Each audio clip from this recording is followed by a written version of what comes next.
My fiancé said, "My parents don't approve of you. They think I can do better." I replied, "Then you should." That night, I transferred the lease to her name, canceled her credit card, and moved out while she slept. 1 week later, her whole family was at my doorstep begging me to take her back. The funny thing about having your heart ripped out is how calm you can be when it happens. No screaming, no crying, just this weird, icy clarity that takes over. I'd been with Natalie for 3 years, met her right after college at a friend's housewarming party. She was smart, beautiful, ambitious, everything I wanted. We moved in together after a year, got engaged after 2, and were planning the wedding when everything fell apart. Looking back, I should have seen the warning signs. Natalie's parents, Richard and Caroline, were never exactly warm to me. They were the country club type. Old money, private schools, vacation homes in the Hamptons. I came from a middle-class family in Ohio, put myself through state college with loans and part-time jobs, and was still building my career as an architect at a decent but not prestigious firm. When I'd meet them for dinner, they'd ask pointed questions about my career trajectory and whether my firm worked on any notable projects. Caroline would reminisce about Natalie's ex, who was now at some hedge fund in New York. Richard would talk about friends' sons who were doctors or executives. I always brushed it off. Plenty of people have difficult in-laws, right? And Natalie would always squeeze my hand under the table, roll her eyes when her parents weren't looking. I thought we were on the same team. The day everything changed was nothing special. A Thursday in April. I came home from work tired after a long client meeting. Natalie was sitting at our kitchen island staring at her laptop. "Hey," I said, dropping my keys in the bowl by the door. "How was your day?" She didn't answer right away, which was unusual.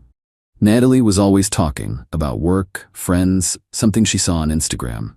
The silence was my first clue something was wrong. "I had lunch with my parents," she finally said, still not looking up from her laptop. "How are Richard and Caroline?" I asked, trying to keep my tone light as I opened the fridge to grab a beer. "They're concerned about us." I paused, bottle halfway to my lips. "Concerned how?" "About the wedding." "About," she hesitated, finally looking up at me. "About whether you're the right choice for me." I set the beer down untouched. "And what do you think?"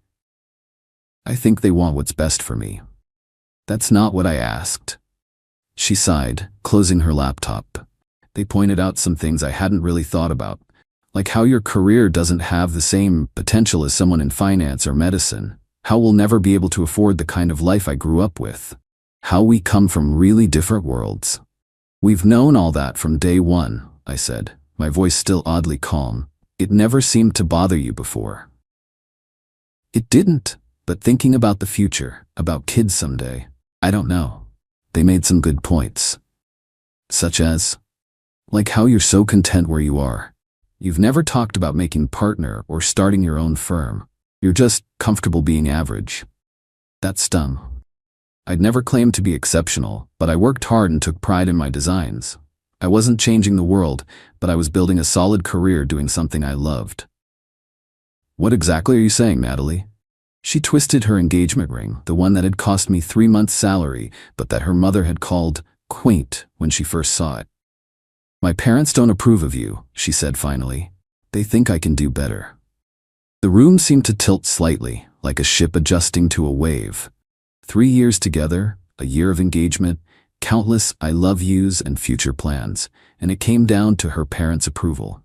"And what do you think?" I asked again, my voice very quiet now. She wouldn't meet my eyes. "I think maybe they have a point. In movies, this would be where I'd plead with her, remind her of our love, promise to become worthy of her family's approval. But that icy clarity I mentioned, it kicked in hard." "Then you should," I said simply. "Should what?" "Do better, if that's what you and your parents think." She looked startled, like she'd expected an argument or tears. "Ryan, I'm not saying it's over. I'm just having doubts. Doubts about whether I'm good enough for you, because your parents said so." "It's more complicated than that." "Is it?" "Sounds pretty simple to me." I walked past her to our bedroom, her confused expression following me. I took a shower, letting the hot water wash over me as I thought through what needed to happen next. By the time I got out, I had a plan. Natalie was in bed when I came out of the bathroom, scrolling through her phone like it was any normal night. She glanced up at me. Can we talk more about this tomorrow? I'm tired, and I think we both need to sleep on it. Sure. I agreed easily, climbing into bed beside her. Tomorrow. I waited until her breathing slowed and deepened around midnight. Then I got up silently, grabbed my pre-packed gym bag from the closet, and went to work. First, I logged into our apartment's tenant portal. The lease was in my name, with Natalie as an occupant. We'd set it up that way because my credit was better when we moved in. I submitted a lease modification request to the landlord, explaining that I wanted to remove myself and transfer full responsibility to Natalie. I knew this would require her signature and landlord approval before being finalized, but initiating the process would make my intentions clear. Our landlord, Mr. Peterson, was reasonable and had always liked me. I was confident he'd work with Natalie on the transition if she chose to stay. Next, I logged into my bank account. Natalie had a credit card on my account as an authorized user. We kept our finances mostly separate, but this card was for household expenses.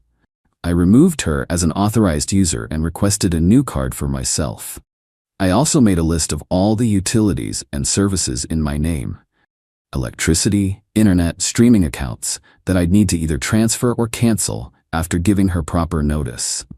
I wrote a brief note explaining that I was leaving, that I'd initiated the lease transfer process, and that I'd send for the rest of my things later. I included that she had a month to figure out if she wanted to take over the apartment or find a new place, and that I'd handle the utilities in the meantime to give her time to transfer them to her name. I left the note on the kitchen counter along with my key. Then I walked out the door. I'd called my buddy Mark earlier that evening while Natalie was in the shower, asking if I could crash at his place for a few days. He'd agreed without questions, the sign of a true friend. When I arrived at Mark's apartment at 1 a.m., he opened the door in his boxers, looking sleepy but concerned. "You okay, man?" "Not really," I said honestly, "but I will be." Over beers on his couch, I explained the situation. Mark, to his credit, didn't try to convince me to go back or work things out. "Her loss," he said simply, clinking his bottle against mine. "You can stay as long as you need." The next morning, my phone exploded with notifications.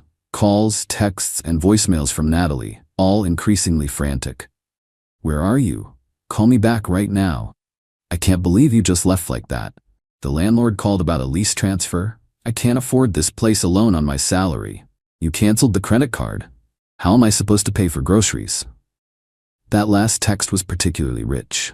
Despite her family's wealth, Natalie insisted on being financially independent, which in reality meant living within the modest salary from her entry-level publishing job, while her parents covered her student loans, car payments, and funded a generous emergency account she rarely touched. It was a point of pride for her, but one that now left her unprepared for actual independence. I didn't respond to any of her messages.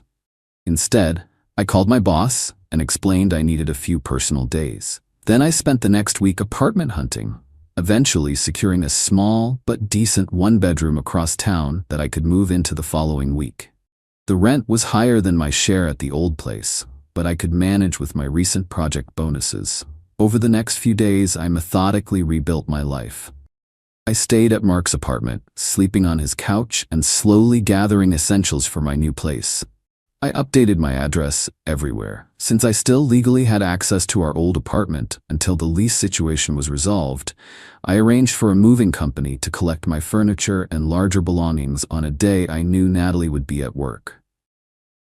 Mark agreed to meet them there with the spare key I still had, supervising to ensure they only took my pre-agreed items.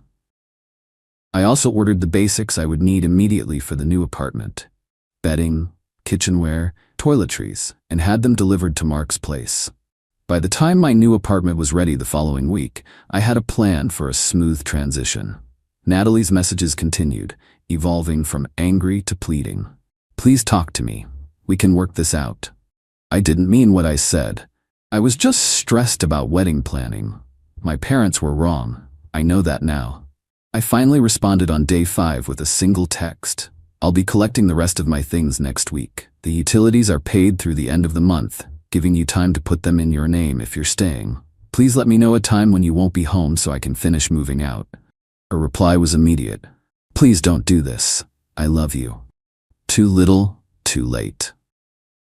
On day 6, I got a surprising call from Richard, Natalie's father. I almost didn't answer, but curiosity got the better of me. Ryan, he said, his usual haughty tone replaced by something almost humble. We need to talk. I don't think we have anything to discuss, Richard. Please. Natalie she's not doing well. That's unfortunate, but not my problem anymore. Look, he sighed heavily, I may have overstepped, said some things I shouldn't have. You think? Can we meet? Caroline and I would like to speak with you in person. Against my better judgment, I agreed to coffee the next day. Pure curiosity, I told myself. Nothing more. When I arrived at the cafe, I was shocked to find not just Richard and Caroline, but Natalie and her younger brother too. The whole family ensemble. What's this? I asked, remaining standing at their table. Please, sit, Caroline said, her usual perfectly composed face showing signs of strain. We want to talk to you. I sat reluctantly, as far from Natalie as possible. Her eyes were red-rimmed, her normally immaculate appearance disheveled. Richard cleared his throat. Ryan, I owe you an apology. What I said to Natalie about you was unfair and short-sighted. You think? I repeated. Yes, he continued. The past week has made it abundantly clear that you were far better for Natalie than we gave you credit for. How so? Caroline jumped in. Natalie has been absolutely devastated. We've never seen her like this. Not eating, not sleeping. She truly loves you. I looked at Natalie, who was staring down at the table, tears silently tracking down her cheeks. And it turns out, Richard continued, looking uncomfortable, that Natalie was also not entirely forthcoming with us about your career. Her brother looked you up. I'm a big architecture nerd, her brother interjected. When I actually Googled your name, I found your portfolio. You worked on the Westbrook Tower? That's incredible. And you're listed as lead designer on the new Riverside development? Dude, that's major. I shrugged. I've been doing well at the firm. Why didn't you tell us? Caroline asked. Because it shouldn't matter, I replied simply.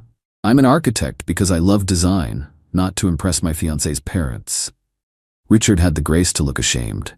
We were wrong about you, and wrong to put those doubts in Natalie's head. You didn't put anything in her head she didn't allow, I countered. She's an adult who made her choice. I made the wrong choice, Natalie finally spoke, her voice hoarse. I was stupid and insecure and let them get to me. I've regretted it every second since you left. We're here, Richard said, to ask you to reconsider, to give Natalie another chance. I looked at them all, this family that had judged me, found me wanting, and was now desperately trying to backpedal. Why the change of heart, Richard? Because it turns out I might be successful after all? No, he said, though his eyes shifted away briefly. Because I've never seen my daughter this heartbroken. Whatever you think of me, I do love her. The truth was, I had never really talked about my career achievements with Natalie or her family. Not out of secrecy, but because I didn't define myself by my work successes. The Riverside development had been a breakthrough project that I'd been pulling long hours on for months, often coming home too tired to discuss the details. Natalie had always seemed more interested in talking about her publishing world anyway, and I'd been content to listen rather than boast about my own progress. Please, Ryan, Natalie reached across the table for my hand. I pulled back before she could touch me. I was wrong, so wrong. I love you, not what you do or what you earn. But you didn't defend me, I said quietly. When they said I wasn't good enough, you agreed. I was confused, stressed about the wedding, having cold feet. It wasn't about you, it was about me being scared. And now you're scared of paying rent on your own? She flinched. That's not fair. Isn't it? You didn't contact me until you realized I'd transferred the lease and canceled your card. The practical issues just made me realize how much I depend on you, she argued. How much I need you. I don't want to be needed, I want to be chosen. I stood up, and you chose your parents' approval over me. Ryan, Caroline interjected. People make mistakes. Natalie made a mistake. We made a mistake. Surely that deserves forgiveness? I looked at them all, this family unit closing ranks to fix the problem they'd created, and I felt nothing. That icy clarity was still there, protecting me. I wish you all the best, I said, turning to leave. Wait, Natalie stood up, drawing glances from other cafe patrons. I'll do anything. I'll move into your new place. I'll pay my own way. I'll cut off my parents if that's what it takes. Her parents looked alarmed at this suggestion, which told me everything I needed to know about how genuine their change of heart was. It's not about any of that, I told her. It's about the fact that you showed me who you really are. Someone who values status and other people's opinions over loyalty and love. I believe you now. I walked out, ignoring her calls behind me. That was 6 months ago. I haven't spoken to Natalie since, though she still texts occasionally. Her parents sent me an expensive bottle of scotch with a note of apology, which I donated to Mark's birthday party. The Riverside development I designed opened last month to positive reviews. My firm made me a junior partner as a result, with a healthy raise. I bought a condo in the building, small, but mine. Sometimes I wonder if I was too harsh, too unforgiving. But then I remember how easily she wavered, how quickly she accepted her parents' assessment of my worth. Some betrayals cut too deep to heal. The right person won't need to be convinced that you're enough. They'll know it, and they'll defend that knowledge against anyone, even their own family. I'm still looking for that person, but at least now I know what I'm looking for. And what I'm not willing to accept.